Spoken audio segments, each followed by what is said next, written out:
हिंदू राजा पैगंबर से मिले, भारत की पहली मस्जिद बनवाई।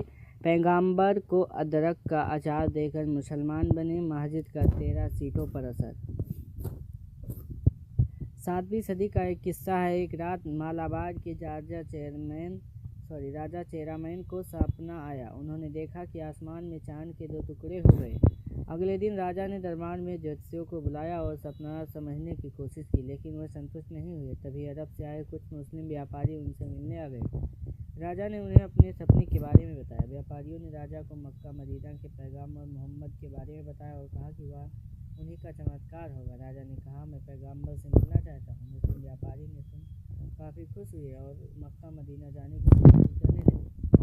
राजा ने अपने दरबारियों को राजपाट का काम सौंप दिया। इसके बाद राजा व्यापारी के साथ समुद्र के रास्ते नाव पर सवार होकर मक्का के लिए निकल पड़ा। मक्का मदीना पहुंचकर राजा पैगंबर मोहम्मद से मिले, कुछ समय उनके साथ रहे। वह यहाँ मौजूद दुनिया की पहली मस्जिद अल हरम में गए। पैगंबर से प्रभावित होकर राजा चेरामैन ने इस्लाम अपना लिया और मुस्लिम बन गए। पैगंबर ने उन्हें नया नाम दिया, तजाहुद्दीन, यानी धर्म का मुकुट।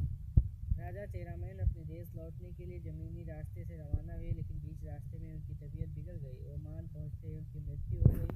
बीमारी के दौरान राजा के पहले ही एहसास हो गया कि वे जिंदा नहीं बचेंगे, इसलिए उन्होंने एक खत लिखा, इस्लामिक विद्वान मलिक बिन दीनार को सौंप दिया। दीनार कुछ वक्त बाद मालाबार पहुंचे। उन्होंने राजा चेरामैन के अधिकारियों को खत सौंपा। खत में राजा का आदेश था, कोडंगलूर में वीरान पड़े एक बौद्ध विहार की जगह पर मस्जिद बनाई जाए।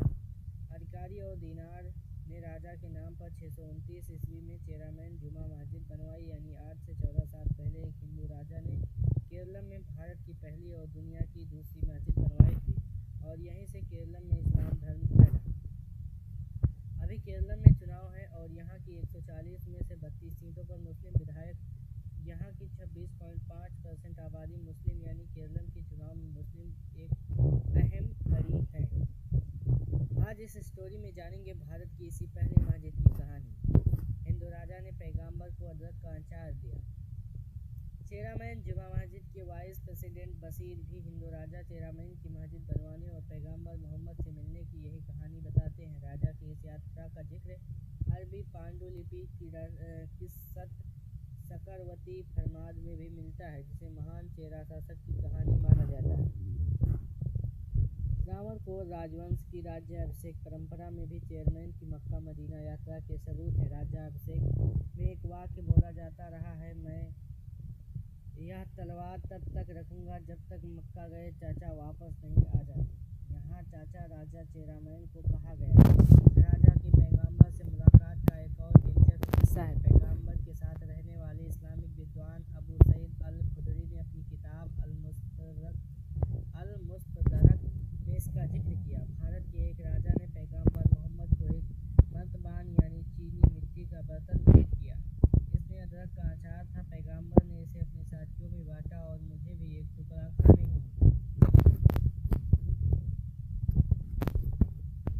इस्लाम से पहले ईसाई धर्म पहुंचा केरलम। करीब 2000 साल पहले रोम के व्यापारियों को पता चला कि जून में अगर कोई नाव लाल सागर से निकले तो भारत की ओर बहने वाली हवाएं उसे केवल 6 हफ्ते में मालाबार तट तक पहुंचा देती हैं। इससे पहले यही यात्रा कई महीनों में पूरी होती थी।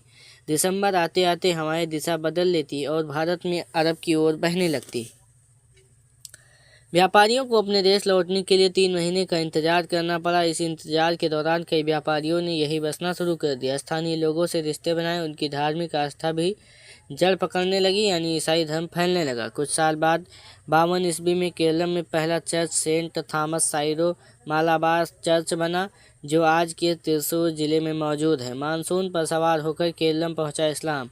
7वीं सदी की शुरुआत में पैगंबर मोहम्मद ने अरब में इस्लाम धर्म शुरू किया। धीरे धीरे दुनिया के कई इलाकों तक पहुंचा। भारत की इस्लाम पहुंचा, लेकिन घोड़े पर सवार होकर नहीं, बल्कि समुद्र के रास्ते नाव में बैठकर पहली बार भारत आया, जैसे ईसाई धर्म भारत पहुंचा।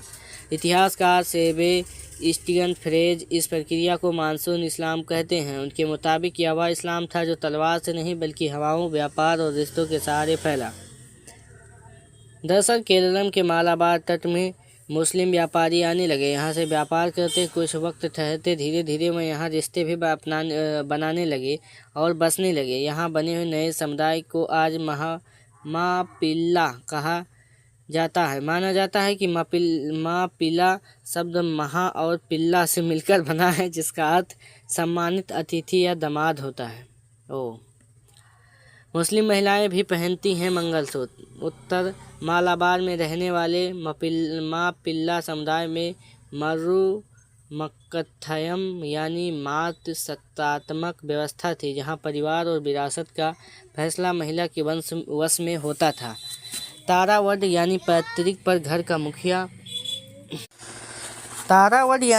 घर का मुखिया करणवर होता था, जो आमतौर पर मामा होता था। विवाह के बाद भी महिला अपने मायके में रहती थी, जबकि उसका पति मेहमान की तरह आता जाता था। धीरे धीरे मापिल्ला समुदाय के कुछ स्थानीय परंपराएं अपना ली, जो आज भी बरकरार हैं। यहाँ मुस्लिम महिलाएं मंगलसूत्र पहनती हैं। शादी के समय काबुल दोहराने की रियायत भी नहीं है। निकाह से एक दिन पहले काजी लड़की के घर जाकर उसकी रजामंदी लेता है। निकाह वाले दिन केवल दूल्हा और दुल्हन के परिवार आमने सामने होते हैं। दुल्हन के पिता कहते हैं कि मैं बेटी का इतनी मेहर के बदले में फला से निकाह करवा रहा हूँ। दूल्हा बोलता है कि इतनी मेहर के बदले में आपकी बेटी को स्वीकार करता हूँ। इसके बाद दुआ होती है और इस तरह से शादी हो जाती है। 2018 में कांग्रेस सांसद शशि थरूर केरलम में एक मुस्लिम जोड़े की शादी में गए। इसकी तस्वीर उन्होंने सोशल मीडिया पर पोस्ट करते हुए लिखा, केरलम की मुस्लिम महिलाएं भी हिंदुओं की तरह मंगलसूत्र पहनती हैं। मुस्लिम महिलाएं आमतौर पर बुर्का नहीं पहनती, हालांकि हिजाब में या सिर पर दुपट्टा लिए रहती हैं। ये वह दुकानें भी चलाती हैं और रात में अकेले आ जा भी सकती हैं। जैसे उत्तर भारत में बच्चों की शिक्षा की शुरुआत एक संस्कार से होती है, वैसे ही यहाँ भी एक परंपरा है। गैर मुस्लिम बच्चे भी स्कूल शुरू करने से पहले चेरामन मस्जिद में आकर इमाम का आशीर्वाद लेते हैं। इसे विद्यारंभ कहा जाता है।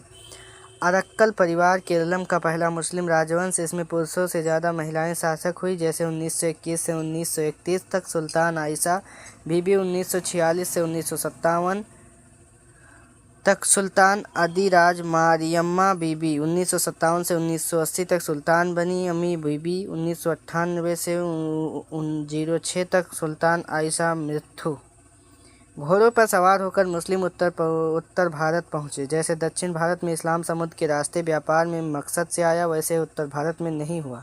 यहाँ इस्लाम घोड़ों पर सवार सेनाओं और युद्धों के जरिए आया है। इतिहासकार रिचर्ड ईटन अपनी किताब the rise of Islam and global freighter में कैलवेरी इस्लाम की थ्योरी देते हैं।